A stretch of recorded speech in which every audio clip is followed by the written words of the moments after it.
So, you have decided to take the kind of holiday that appears in airline adverts: lie flat seats, a five-star suite, ocean views, private transfers, and a breakfast buffet large enough to require its own postcode. The dream is simple.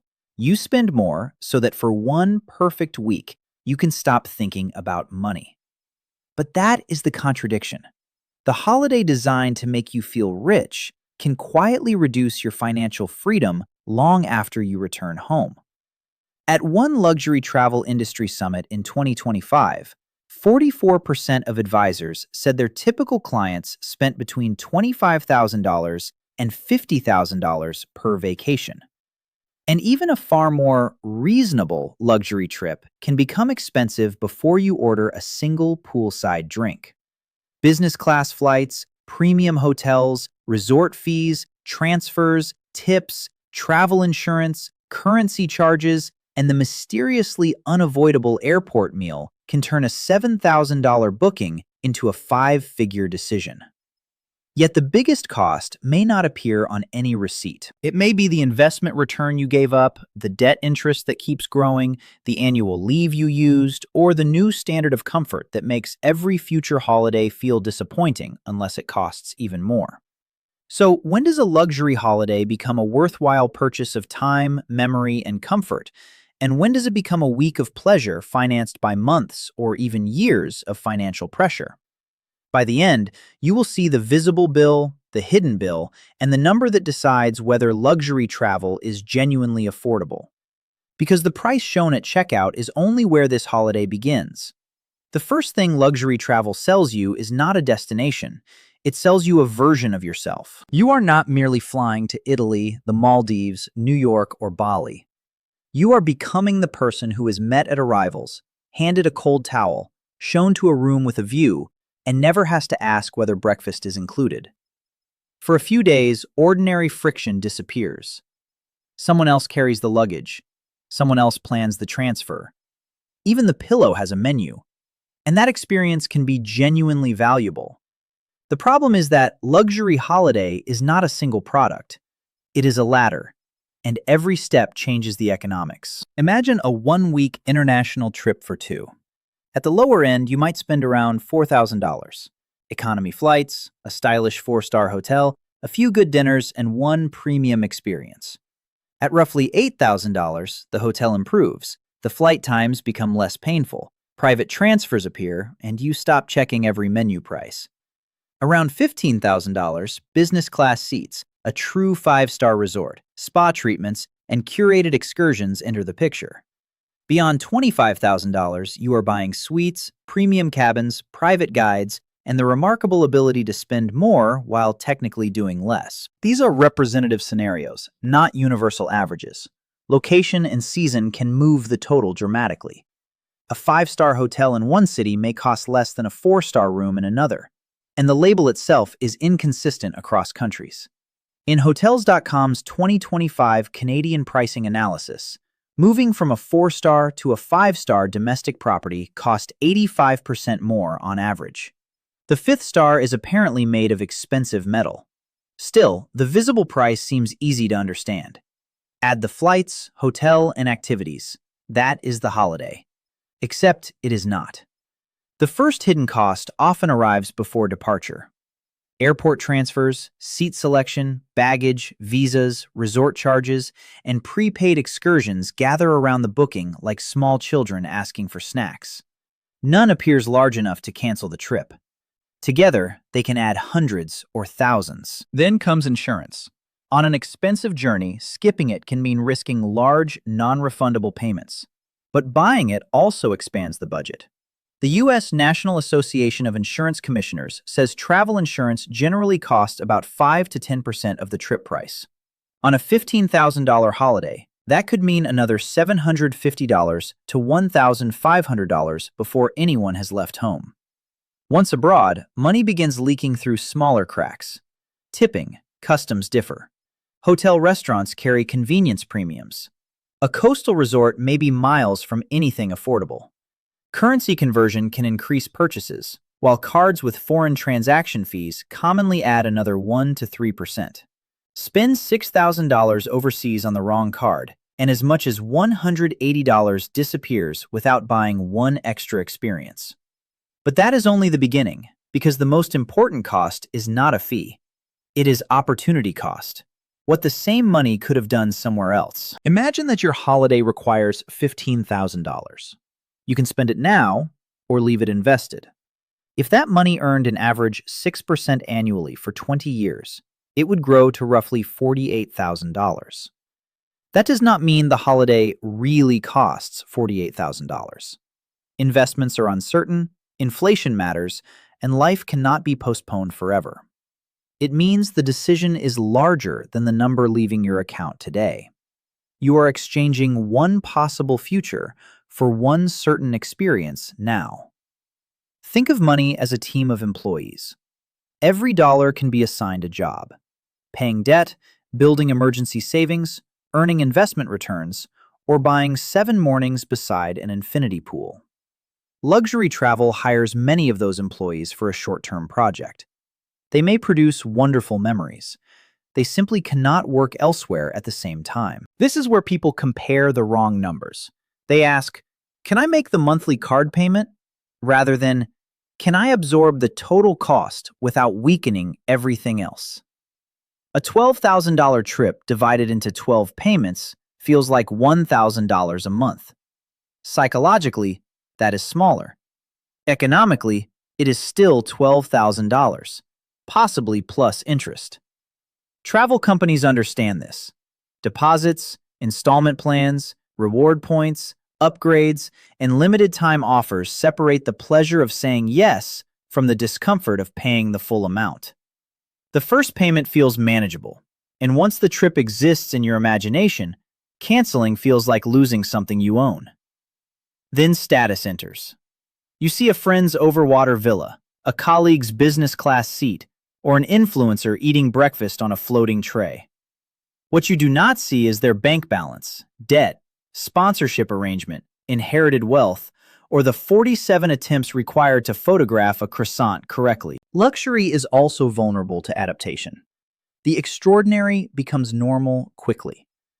On day 1, the marble bathroom feels magnificent. By day 4, you are mildly annoyed that housekeeping replaced the sparkling water, but not the still. The experience has not worsened. Your expectations have upgraded. Consider a representative couple, Maya and Daniel. Their combined income is comfortable, their rent is manageable, and they have saved $18,000. After a difficult year, they book a $10,500 anniversary trip. The decision seems reasonable. They can pay cash and still keep $7,500. But the trip grows. Better flight times add $900. Insurance costs $700. Dining, spa visits, tips, and excursions exceed the plan by $1,600. Their final total reaches $13,700. Nothing disastrous happens. They have an excellent holiday. The problem appears 6 weeks later when Daniel's car needs a major repair and Maya faces an unexpected dental bill. Their remaining savings cannot comfortably cover both, so part of the emergency moves onto a credit card. The holiday was not unaffordable because they lacked the purchase price. It was unaffordable because paying it removed their margin for error. That distinction matters. Wealth is not only the ability to buy something, it is the ability to buy it and remain financially stable afterward. If you enjoy seeing the hidden economics behind ordinary adult life, subscribe to this channel because simple-looking decisions often carry the longest receipts. By now, the luxury holiday has acquired a second price tag, the visible bill, plus the financial flexibility surrendered to pay it. But even that is not usually what turns an indulgence into a trap. The real danger begins when 1 week away is followed by one very unordinary month at home. That unordinary month is the failure point. Luxury travel often looks affordable when life behaves exactly as expected. The salary arrives, nobody needs urgent treatment, the car starts, the rent remains stable, and the credit card is paid in full. The calculation collapses when two ordinary risks arrive together. A reduced paycheck does not make the hotel cheaper. An emergency repair does not care that your suite was non-refundable. The trip is already consumed, but its financial consequences are still very much alive. Mistake 1 is treating available credit as available money. Suppose the holiday costs $14,000 and you have saved $9,000. Putting the remaining $5,000 on a card feels like a small compromise. At an annual rate around 22%, paying $260 a month would take roughly 25 months and add about $1,240 in interest. The one-week holiday has now acquired a 2-year tail. The decision appeared reasonable because the monthly payment looked manageable. But the payment competes with every future month: birthdays, repairs, rent increases, and the next holiday. The lesson is not that credit cards are inherently bad. It is that borrowing for an experience makes tomorrow pay for something yesterday has already finished. Mistake 2 is protecting the holiday budget by sacrificing the emergency budget. People often say, "We still have savings," after booking. The important question is what those savings must now defend. If $6,000 remains but monthly essentials are $5,000, you do not have a large cushion.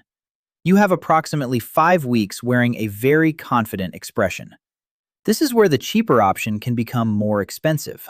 In the optimistic scenario, a household takes home $9,000 a month. Regular expenses are $5,700. Long-term saving is $1,500, and a $3,000 deposit begins a 12-month travel plan. They then set aside $750 monthly, bringing the trip fund to $12,000 without borrowing. About $1,050 remains each month for other discretionary spending, and a separate $24,000 emergency fund stays untouched. The starting payment is $3,000. The ongoing cost is $750 a month. The annual holiday cost is $12,000. After returning, they still have several months of essential expenses in reserve and have not interrupted retirement contributions. The trip is expensive, but the household remains stable. They purchased luxury rather than rented the appearance of it. In the realistic scenario, take-home income is $7,000. A couple books an $11,500 holiday using $10,000 of savings, expecting the remaining cost to fit inside normal spending. Fees, meals, transfers, and upgrades push the final bill to $14,000. Then one partner's working hours fall, reducing monthly income by about $1,000. The extra $4,000 goes onto a credit card. At a rate near 22% and payments of $300 a month, repayment takes about 16 months and adds roughly $640 in interest. The holiday's true cash cost becomes approximately $14,640, while reduced income makes rebuilding savings slower. Nothing has gone catastrophically wrong. That is precisely the point. A moderate overspend and a temporary income change are enough to turn a memorable week into a persistent monthly obligation. In the difficult scenario, the advertised trip is $12,000, the final total is $15,000, and $5,000 is borrowed. Soon afterward, a job loss cuts household income while a $2,000 car repair arrives. With only $3,000 left in emergency savings, the household must choose which expense becomes debt. If the original $5,000 card balance is repaid at $260 a month, near 22%, it can last about 25 months and cost more than $1,200 in interest. Add the repair, and the household may spend years restoring the financial position it held before departure. The holiday did not cause the job loss or the broken car. It removed the shock absorber that would have made both easier to survive. So what does the final calculation say? For a representative one-week luxury trip for two, an advertised price around $10,000 to $12,000 can plausibly become $13,000 to $15,000 after insurance, transfers, dining, fees, and upgrades. That is equivalent to roughly $1,080 to $1,250 a month when saved over 1 year. The most important hidden cost is not room service. It is lost financial flexibility. The trip becomes more manageable when the full cost is paid without high-interest debt. Essential bills remain comfortable, long-term goals continue, and a genuine emergency buffer survives the journey. The exact income required varies enormously by location, taxes, household size, existing debt, and priorities. A $12,000 holiday may be controlled spending for one household and financial sabotage for another. So, is luxury travel worth it? It can be. You are buying rest, privacy, time, convenience, and memories that may remain valuable long after the photographs disappear into your phone. The mistake is not spending heavily on something meaningful. The mistake is confusing the ability to book it with the ability to afford it. Back at that infinity pool, the water is calm, the view is perfect, and for 1 week you do not have to think about money. Real luxury is returning home and still not having to panic about it. Would you take the trip after seeing the full calculation? Tell me what price would feel too high, and subscribe to this channel for the hidden economics behind ordinary adult life.